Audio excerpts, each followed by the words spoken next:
Bonjour à tous, on se retrouve pour la deuxième partie du pull Nana. Alors veuillez m'excuser pour la gêne occasionnée, j'ai eu un gros souci technique il y a 3 jours. J'ai dû du coup recommencer l'intégralité du pull. Donc la première partie a été tournée en même temps que les deux autres. Et la première partie s'est bien incrémentée. J'ai pu la mettre sans problème sur YouTube. En revanche, la deuxième et la troisième partie, enfin la deuxième partie finalement, s'est supprimée. Je ne sais pas ce qui s'est passé, enfin bref, je ne maîtrise pas tout à fait cette partie technique.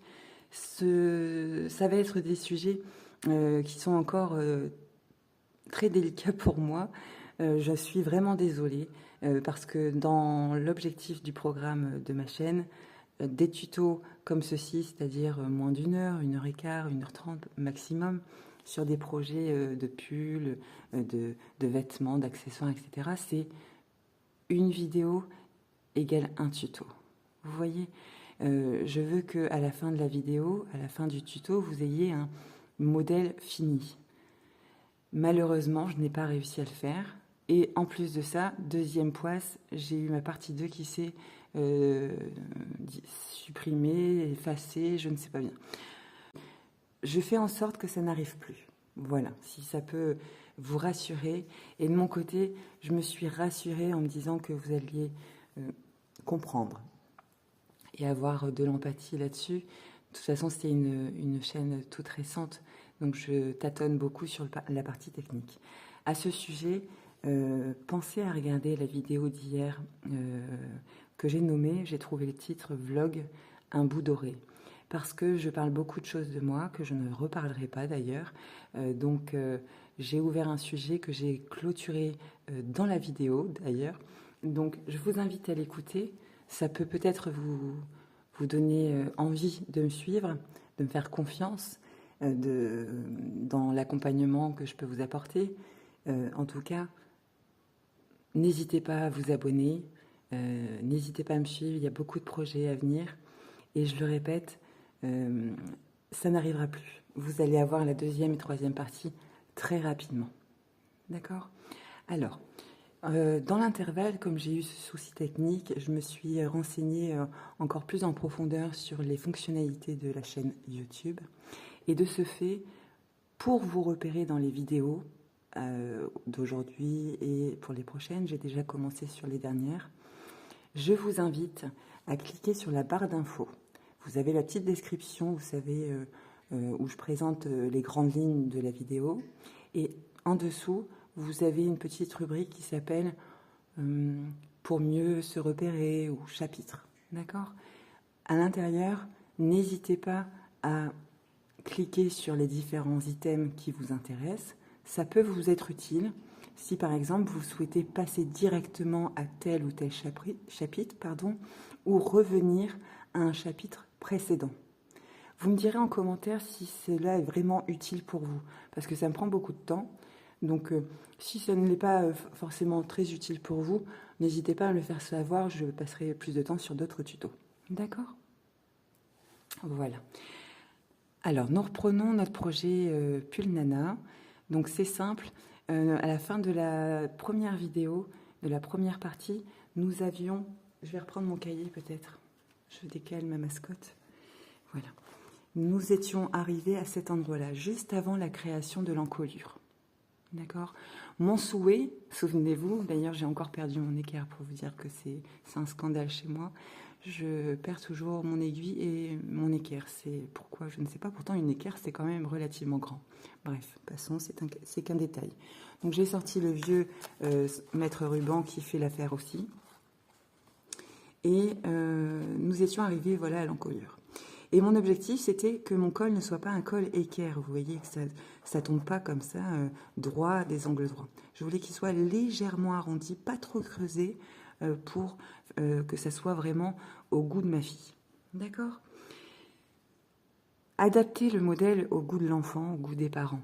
Aussi bien sur la coupe, vous voyez, est-ce qu'ils préfèrent que ça soit des manches un peu droite. Surtout à partir de 6-7 ans, ils savent très bien ce qu'elles veulent. Là, on parle d'un modèle fille. Je vois mes filles, déjà, la moyenne qui va avoir 4 ans, c'est déjà ce qu'elle veut. Donc très clairement, je pense que si vous lui posez la question à cette jeune fille, eh bien, elle saura vous le dire, hormis si elle ne sait pas encore parler. Rapprochez-vous également des parents qui ont aussi des contraintes, des critères. Il faut vraiment prendre en considération tous ces critères-là. C'est important, dans le sens où ça va vous faciliter la vie dans votre travail, dans votre ouvrage, d'accord ? Ça va vous permettre de ne pas vous promener dans le flou. Ça, c'est agaçant. On aime bien compter, on aime bien calculer, on peut avoir fait maths sup, mais rappelons-nous que le crochet, ça reste un plaisir, d'accord ? Ça reste une passion. Certains en font leur métier, mais il faut que ça reste agréable, vraiment. Il faut que ça soit une expérience sympa. Et moi, très clairement, même si je sais compter des soustractions très simples, des additions très simples, je ne perds pas mon temps, je ne me mets pas de nœud au cerveau pour ce type de détails. En revanche, je vais par exemple appuyer davantage, réfléchir davantage sur le point, le motif, travailler par exemple une bordure différemment, aller chercher dans le détail sur la finition. Vous voyez, c'est sur ces points-là que je me focalise. En revanche, sur les histoires de oh mince, je suis pas arrivée au bon centimètre pile poil, oh mince, vous voyez, non, ça non merci, c'est pas pour moi. D'autant plus que ce qu'il faut se dire également, et puis on va passer de suite à la suite, enfin à la pratique, mais si je parle trop, n'hésitez pas à passer sur les chapitres. Mais c'est pour que vous compreniez un peu comment je fonctionne aussi.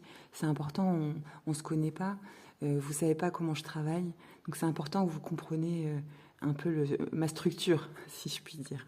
Voilà, je vous donne encore un petit bout de moi, malgré que ça ne soit pas dans un vlog. Vraiment, il faut rester tranquille. C'est un passe-temps, c'est une passion, ça peut même être un métier, mais il faut tenter de garder son énergie pour des vrais sujets. C'est-à-dire que vous vous souvenez de ce pull du commerce qui va très bien à ma fille. C'est un pull du commerce H&M, pour les nommer. C'est du 10-12 ans. Après, une marque, toutes les marques ne sont pas identiques, mais en tout cas, ce sont des mensurations qui lui vont très bien. Donc, comme je souhaite que ce pull soit pour elle, pour la rentrée, donc la rentrée, c'est lundi. Je veux que ça soit pour ça, voilà, pour entre septembre et octobre, vous voyez, quand il fait des fois un peu plus frais le matin, tout ça. Eh bien, comme ça lui va très bien, pourquoi m'embêter ? Je place comme il faut. Alors, je le mets comme ça. Donc, je place comme il faut au niveau de mes emmanchures. Vous voyez, de chaque côté, je le mets bien. Très bien, hyper nickel. Parfait. Donc, je replie là pour avoir un peu plus de place. Et là, j'arrive à l'endroit que je vous disais. Alors, je suis un peu trop montée, par contre. Voilà, je me remets bien. Voilà, je replace tout ça comme il faut. Et là, maintenant, nous allons chercher... bon, l'équerre, j'ai laissé tomber, mais on va prendre le centimètre pour vérifier un peu les constantes que j'avais notées. Vous savez, les chiffres que j'ai notés dans le tableau, pour voir si on est à peu près raccord. Alors, l'encolure, on avait dit dans le tableau 17 cm avant bordure. Eh bien, écoutez, on est pas mal. Vous voyez, 17 cm. Et au niveau... Parce que là, vous voyez, je ne suis pas allée tout à fait loin. J'ai laissé combien ? Vous voyez, 1,5 cm j'ai laissé. À peu près. Pourquoi ? Parce que, bien évidemment, je voulais tomber sur un rang pair. Mais n'utilisez pas cette maniaquerie. Je suis devenue maniaque et perfectionniste. Mais ne vous cassez pas la tête. Ça marche tout aussi bien sur un rang impair. D'accord ? Et si je m'étais arrêtée sur mon rang impair, je pense même qu'on était mieux. Oui, vous voyez, ça fait 2 cm, on était largement mieux. Bon, je vais quand même faire mon rang pair parce que je suis têtue là-dessus. J'aime bien garder la symétrie du point. Bon, écoutez, c'est une maniaquerie. Ne cherchez pas à comprendre, c'est pas bien grave. Vous faites rang pair, rang impair, peu importe. Mais en tout cas, il faut que les deux côtés soient de la même façon. Ok? Je vais vous montrer maintenant comment nous allons faire pour calculer le nombre de motifs que nous conservons à droite et à gauche. Ok? Je finirai mon rang après avec vous, c'est pas bien grave. Alors, on va reprendre le cahier.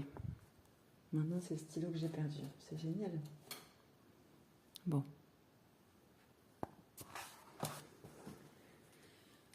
Voilà, j'ai retrouvé mon stylo. Alors, donc nous avons dit, on va le faire en centimètres, comme ça, ça sera plus facile. 32 centimètres, est-ce que vous voyez bien? Bon, ça a l'air pas mal. Donc, il nous faut 32 centimètres pour la largeur de l'encolure. Donc, en fait, mon petit gribouillage là sur la gauche, c'est ce qui représente ici. Ok? 32 cm, très bien. Il nous faut de chaque côté X, c'est ce qu'on va chercher. Mais il faut que c'est la même chose, hein, de chaque côté. Donc, c'est X aussi, là. Bon. 32 moins 17, parce qu'il faut 17 au milieu. Donc, 32 moins 17, moins 2. Alors, ici, vous voyez, c'est ma bordure, on va dire. Moins 2 cm, moins 2 cm. Égale 11. Alors, ça va pas bien. C'est pas grave, on va pas se casser la tête. Souvenez-vous, mon motif, c'est 2 cm pour un motif. Eh bien, deux solutions. Soit vous utilisez le 5, parce que 11 divisé par 2, pour moi, c'est simple, hein, mon échantillon. Ça fait 5,5. Donc, soit on utilise 5 motifs, soit on utilise 6 motifs.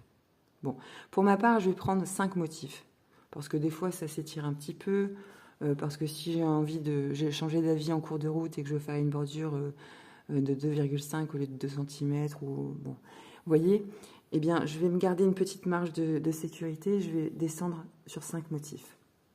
Alors, pour vous aider, vous faites le même calcul pour vous, c'est hyper simple, hein, vous avez vu, il ne faut pas se traumatiser le cerveau. Je vais prendre juste un marqueur. On va prendre un marqueur.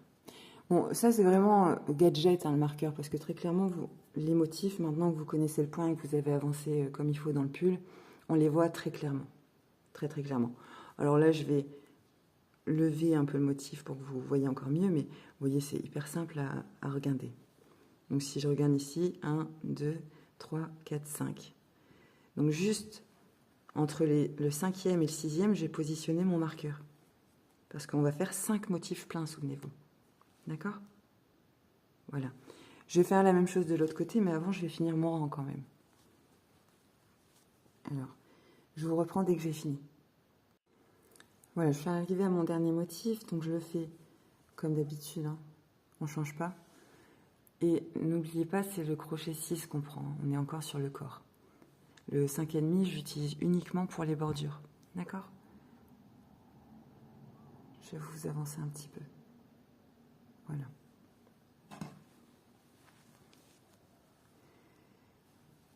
Donc vous faites votre maille serrée, votre maille en l'air et votre bride.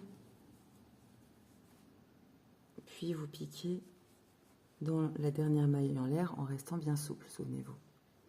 Je tourne mon travail en faisant une maille en l'air. On tourne. Et là, nous allons compter les motifs. Je ne suis pas encore très habituée à la manipulation des pièces comme ça. Des pièces un peu plus volumineuses. Bon, il va falloir que je me mette sur un plan de travail un peu plus grand, je pense. Parce que ça ne va pas être très confort pour vous. Passons. Alors, dans le premier motif, on fait la même chose. On repart comme d'habitude. Alors, pour ma part, c'est les 5 premiers. Donc, je vais faire les 5 premiers. Donc, j'avance un peu plus vite parce que là, ce n'est pas des surprises, hein. Vous connaissez le point, vous connaissez la technique. Donc, j'avance un peu plus vite. Donc là, 1, 2, 3. On va en faire un 4e. Et un 5e. Voilà. Je vais quand même vérifier. Alors, c'est mon côté un peu... Bon, j'ai pas envie de refaire encore une 3e fois, en fait. Si on peut éviter. Bon, c'est bien, elle aura le choix. Alors du coup, en plus de ça, j'ai dû reprendre la même couleur, donc c'est rien, je vais l'offrir à une de ses copines, qui fait à peu près la même taille, c'est rien. Donc 1, 2, 3, 4, 5. Donc j'en ai 5 de l'autre côté. 1, 2, 3, 4, 5. Je vais reprendre mon centimètre. Oh, c'est un peu juste, vous voyez? Comme quoi. Donc je suis bien à 32. Je vais plutôt en prendre 4. Comme je fais ma bordure, je vais quand même vérifier. Vous voyez? En fait, rien n'est figé. Ah oui, c'est mieux. C'est mieux 4. Donc du coup, ce marqueur, je vais le mettre entre le 4 et le 5. Voilà. Vous faites... il faut faire sa petite popote. On essaye, on regarde. Si c'est bien, on y va. Si c'est pas bien, on ajuste. 1, 2, 3, 4. C'est mieux pour moi. Vraiment vérifier au fur et à mesure, voir si ça vous convient bien.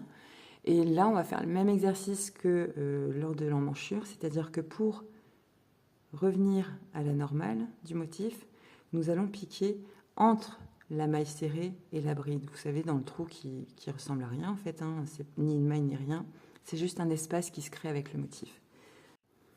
En regardant de plus près, ici c'est votre maille serrée de votre motif précédent, ici c'est votre bride du motif suivant. Vous voyez? Après on a votre maille en l'air, on a la maille serrée, etc., etc. Nous, on va vraiment piquer entre les deux, c'est-à-dire entre la maille serrée et la bride, pour créer, vous voyez, ceci, pour que ça tombe bien. Mais là, nous n'allons pas faire une maille serrée comme pour l'emmanchure, on va faire une maille coulée. Donc je lève un petit peu, hein, je reste souple, parce qu'il faut que ça soit, vous voyez, un peu ajusté. Comme là, on est en train de tricher, il ne faut pas non plus que ça se voit. Donc là, nous avons fait notre maille coulée, hein, mais nous n'avons pas fait de maille en l'air pour tourner. Okay, on va directement dans le centre du motif, du premier motif, faire une maille serrée. Soyez lâche. Hein. Comme ça, regardez, il faut être très souple. Comme ça, ça ne crée pas de surépaisseur et ça recouvre bien notre motif. Vous voyez? Je ne sais pas si vous voyez bien avec la laine écrue. Peut-être que je prenne des couleurs un peu plus foncées. Bon. En tout cas, vous avez compris le principe. Alors là, vous avez fait votre maille serrée et normalement, on fait maille en l'air, bride, etc. Ok? Mais si on fait ça, on va encore se retrouver avec 4 motifs. C'est pas trop ce que je souhaite. 4 motifs pleins. On n'a pas trop envie. Donc de ce fait, on va faire comme ça. Donc là, je suis revenue à ma maille serrée. Hein. Ok? Je pique dans le brin devant. Je refais une maille serrée. Vous voyez, ça crée ceci. Puis je vais dans mon motif suivant, je fais un motif complet. Donc c'est-à-dire maille serrée, maille en l'air et bride. Donc côté encolure, vous l'aurez compris, nous allons faire cet exercice pour que ça fasse un angle un peu plus arrondi, pour que ça soit un peu plus travaillé. Côté extérieur, là on va faire normalement comme depuis le début, c'est-à-dire on finit avec notre maille serrée, on monte avec une maille en l'air et on retourne le travail. On repique dans le premier motif pour faire un autre motif. Et on continue. Maille serrée, bride. Maille serrée, maille en l'air, bride. Donc tout à l'heure, nous étions à 4 motifs complets. Ensuite, nous avons fait un moitié de motif, on va dire, et 3 complets. Ensuite, on a fait 3 complets à l'instant. Maintenant, il faut qu'on garde un motif qui soit joli à l'œil. Regardez. Vous voyez, ça fait l'arrondi. Moi, je veux qu'il arrive là. Par chance, j'ai retrouvé mon équerre. Et regardez, je ne voulais pas que ça soit droit comme ça. Donc, là, nous sommes pas mal. On va ici, quelque part là, pour que ça retombe. D'accord? Alors.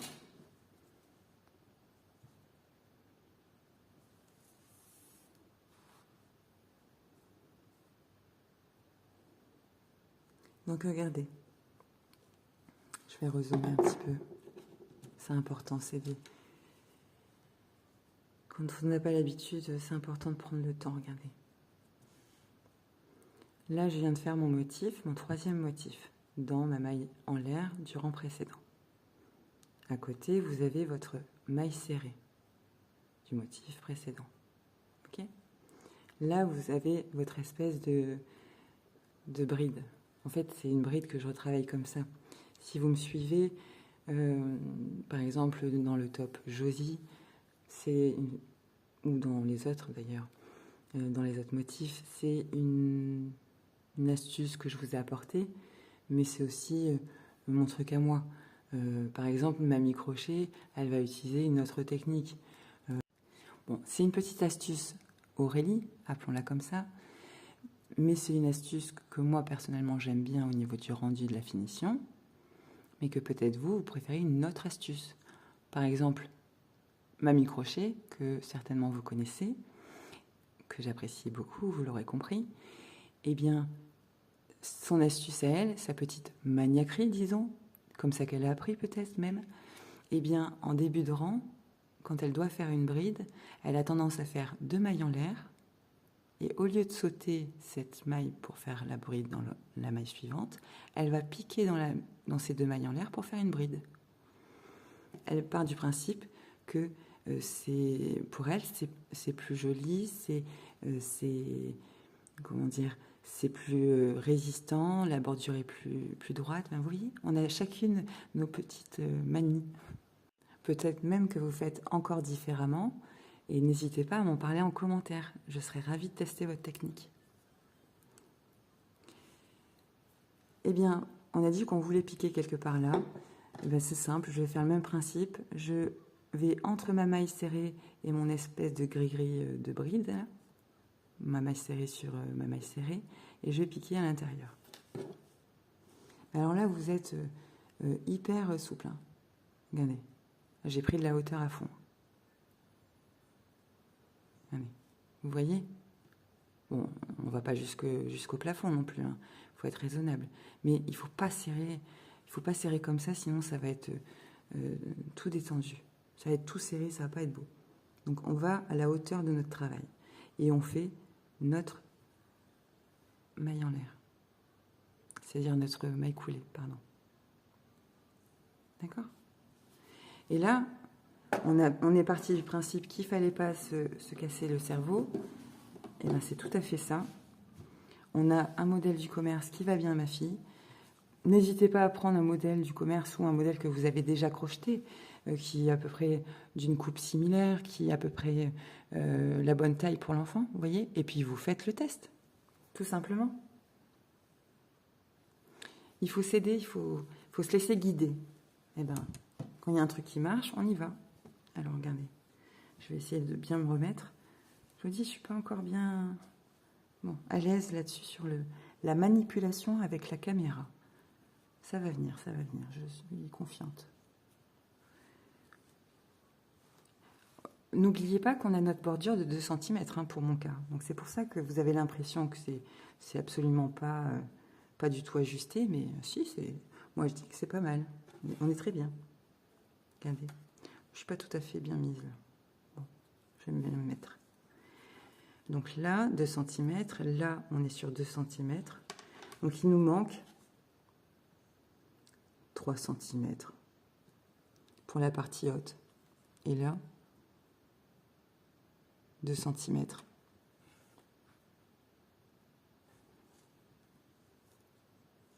Vous voyez, vous faites votre popote, Vous regardez combien représente. Alors moi, on a dit 4 cm sur la pointe.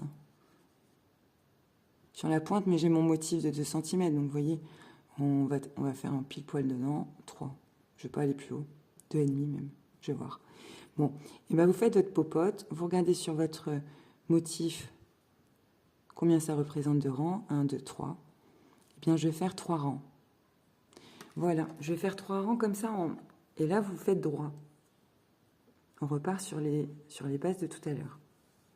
C'est-à-dire, pour le côté encolure, on tourne directement le travail. On ne fait pas notre maille. On ne fait pas notre maille en l'air. Attendez, je me bats avec mon fil et je vous reprends. Voilà. Alors, on repique au milieu de notre...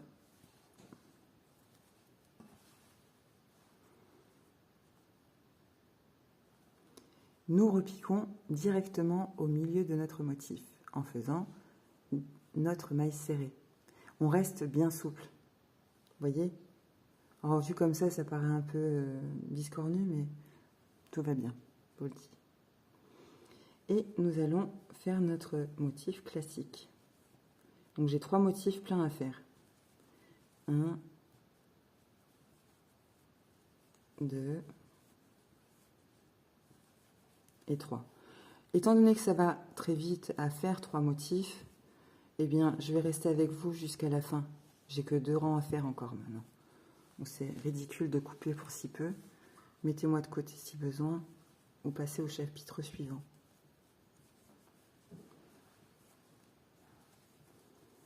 Donc le deuxième motif et notre troisième. Et là, regardez, on est arrivé au 3e motif et on fait comment maintenant?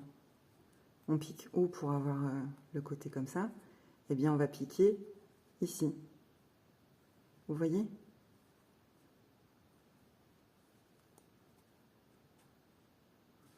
Donc, on pique en restant bien souple.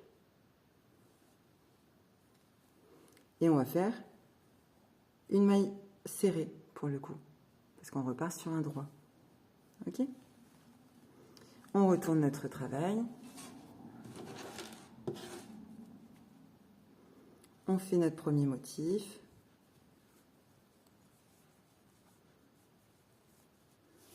Pour ma part, hein, peut-être que vous en avez que 2, ou peut-être que vous en avez 10 en fonction du fil que vous avez pris. C'est un gros crochet, on est sur un crochet 6, donc ça va relativement vite. Je dis relativement parce que c'est comme tout, il faut s'y mettre. Hein.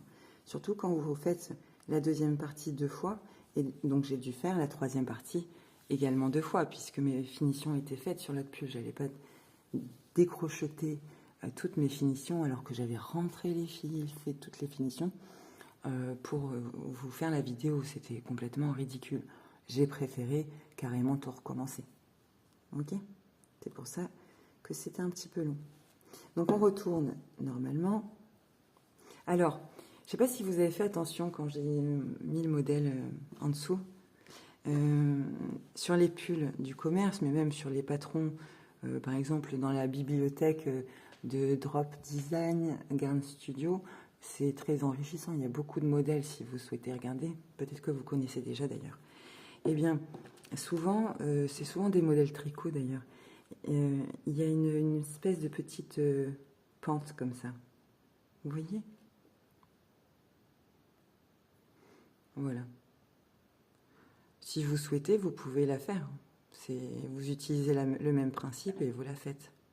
C'est-à-dire que vous la faites, mais dans l'autre sens. Ici, vous le laissez droit, et puis après, vous diminuez vos motifs. Voilà. Vous faites comme vous le sentez. Moi, je vais rester sur un motif classique, c'est-à-dire sur une coupe classique, parce que vous allez voir dans la finition, c'est à ce moment-là que je vais finaliser l'arrondi du col, et également le côté, ça monte un petit peu, c'est un peu ajusté ici. Voilà. Donc il faut être un peu patient. Tout se passe dans les finitions. C'est un peu comme chez le coiffeur, hein, quand on, je sais pas, on fait une couleur, admettons, eh bien, la couleur ne se voit pas sur cheveux mouillés. Il ne faut pas la regarder sur cheveux mouillés. Eh bien là, c'est un peu pareil. Il ne faut pas regarder ce travail sans les finitions si vous avez décidé de faire des finitions. On pourrait même le laisser comme ça, hein, c'est très joli, ou faire qu'un rang de mailles serrées. Écoutez, plein de solutions, vous pouvez vous amuser avec ça. Moi, j'ai fini mes 3 rangs. Donc, je vais couper mon fil. Je vais quand même vérifier avant de couper, soyons prudents. Et bien maintenant, nous pouvons attaquer le deuxième côté. Même principe. Tout à l'heure, nous avions fait notre rang et nous avions fait une petite modification ici, puis on a fait comme ceci, comme ceci. Là, nous allons reproduire la même chose, à savoir, on va se piquer, s'attacher, pardon, 1, 2, 3, 4. Donc moi, il faut que je m'attache entre les deux, entre le 4 et le 5. D'accord ? Si vous avez un petit doute sur par où je commence, est-ce que je commence ici, est-ce que je commence là, eh bien, regardez de près votre motif. Je suis pas sûre que ça se voit super bien sur le écru. Je vais prendre le pull que j'ai fait en 5 ans.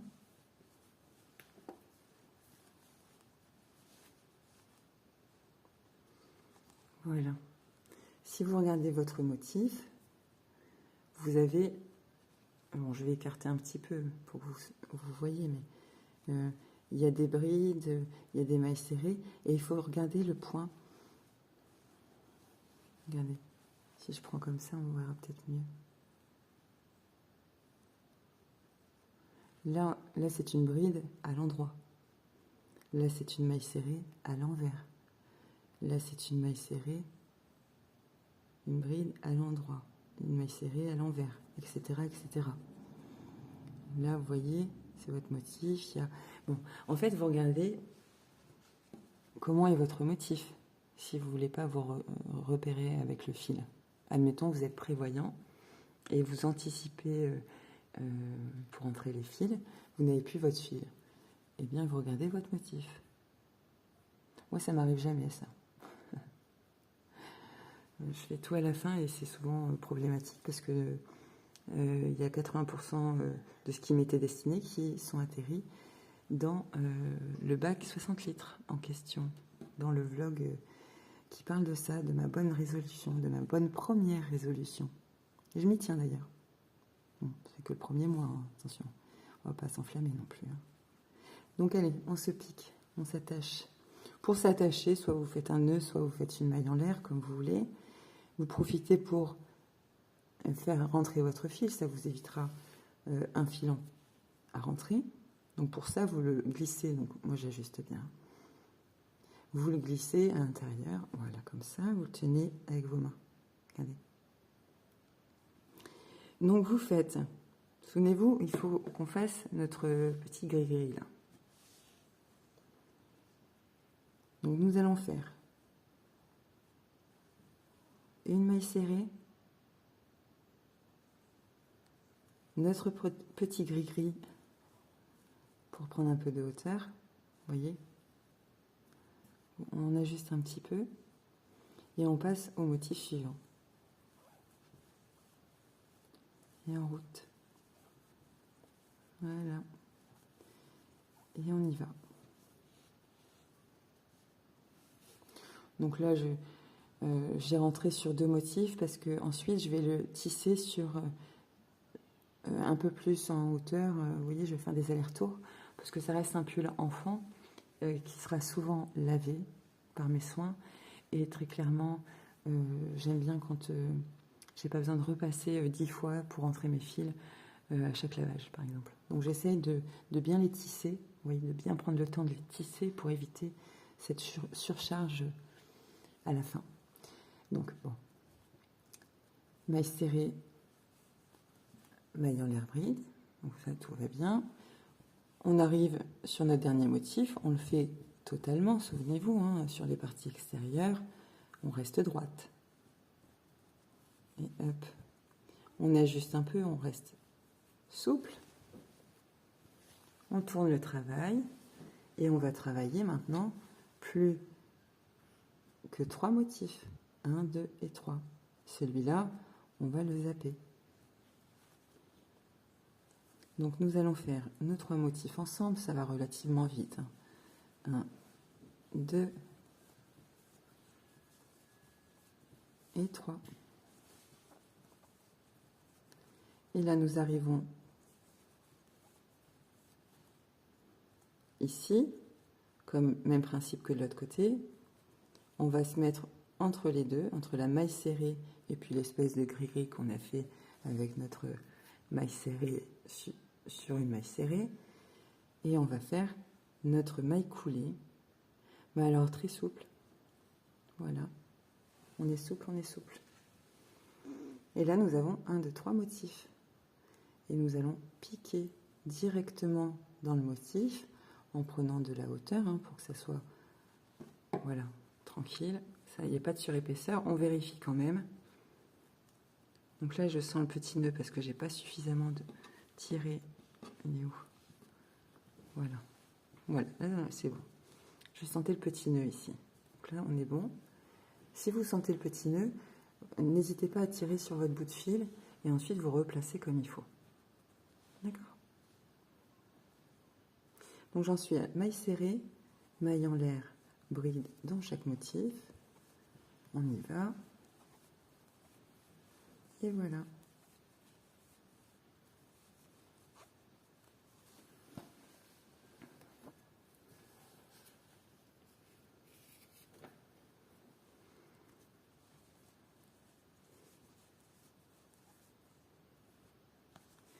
Donc là maintenant, on va faire exactement la même chose que de l'autre côté. Vous voyez? Donc moi je vais faire mes 3 rangs de 3 motifs. Donc là j'en ai fait un. Je vais faire un deuxième, un troisième. Je coupe mon fil. Ok? Et on va pouvoir passer au dos. Je vous retrouve quand j'ai fini. À tout de suite. Et bien voilà, notre devant est terminé. Nous pouvons passer au dos. Donc pour ce faire, si on regarde un peu plus près, nous allons... Comment je peux faire? Pourtant c'est une taille 10 ans, alors comment je vais faire pour les tailles XL? Bon, il va falloir que je me trouve une idée pour savoir comment je vais positionner la caméra pour que vous puissiez voir l'intégralité du travail. Ça va être coton, je crois. Bon, il va falloir que je demande conseil à mamie. Parce que là, il y a des choses qui m'échappent encore. Alors, donc je disais, on a fini notre devant, comme ceci. Donc vous avez ce côté, vous voyez notre col est magnifique. Déjà, alors qu'il n'y a pas encore la bordure. Mais il me plaît déjà très, très bien. Regardez, c'est pas un col équerre. Yes, mission accomplie. Trop bien. Alors, maintenant que ça c'est fini, on va passer au dos. Pour ça, vous allez faire quasiment pareil. C'est-à-dire, voilà, le devant est fini. Donc ça, vous l'avez vu. Et le dos, je suis arrivée au même endroit que tout à l'heure, sur un rang pair, vous doutez bien. On fait la même chose, hein. Sinon ça va être un peu bancal. Quoique, ça peut être un style plus long derrière. Ça se fait aussi. Bon, j'essaierai de tester. J'ai jamais testé. J'ai jamais osé tester, mais ça sera l'occasion avec la chaîne. Donc, vous voyez, je suis arrivée pile poil à l'endroit. D'accord? Et bien là, je reprends mon crochet du coup numéro 6.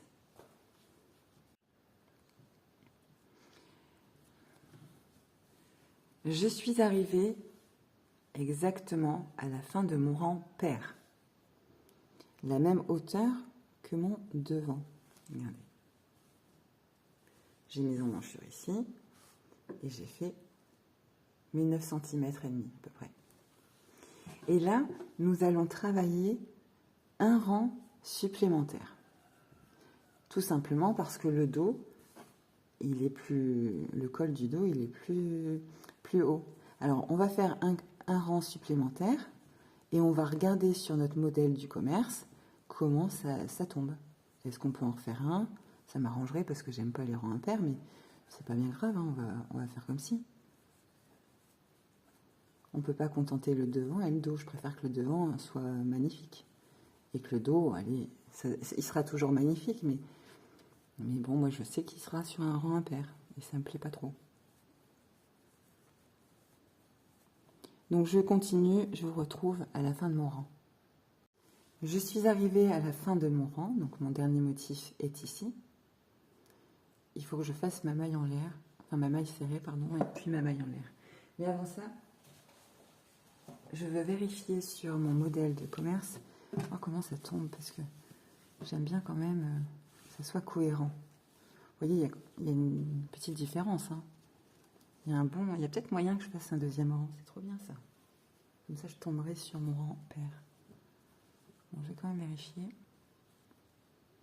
Ah oui, je peux faire. Je peux faire, c'est sûr. Ouais, regardez, ça fait quand même ça. Hein. Donc c'est bon, je peux faire mon deuxième rang. Eh bien, vous pouvez même faire un deuxième rang. Vous voyez comment ça tombe derrière.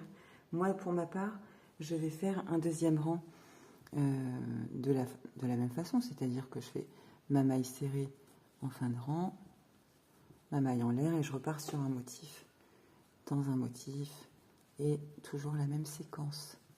Maille serrée, maille en l'air et bride. Et je vais tomber du coup sur un rang pair. Je suis enchantée. Regardez, trop bien. Voilà. Bon, je continue et puis on se retrouve à la fin de mon rang. Comme ça, je vous montre comment on finit les pattes de chaque côté. À tout de suite. Je suis arrivée à la fin de mon deuxième rang sur mon rang pair et j'ai vérifié de mon côté, on est très bien. Pour finir les pattes, souvenez-vous tout à l'heure, j'avais eu besoin 1, 2, 3, 4, 5 rangs. Vous calculez le nombre de rangs que vous aviez utilisé pour arriver à vos fins en partant du moment où vous avez commencé à diminuer les motifs. Et vous allez faire exactement la même chose, dans le sens que vous allez faire exactement le même nombre de rangs que de l'autre côté, mais en restant droite. Hyper simple, vous voyez. D'accord? Donc je fais ça et je vous reprends.